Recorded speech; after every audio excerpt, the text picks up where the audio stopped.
Guys, ang tawag sa puno na to sa inyo guys.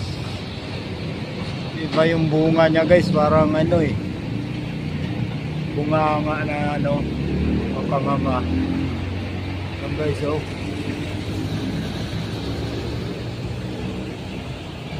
ang bunga niya guys.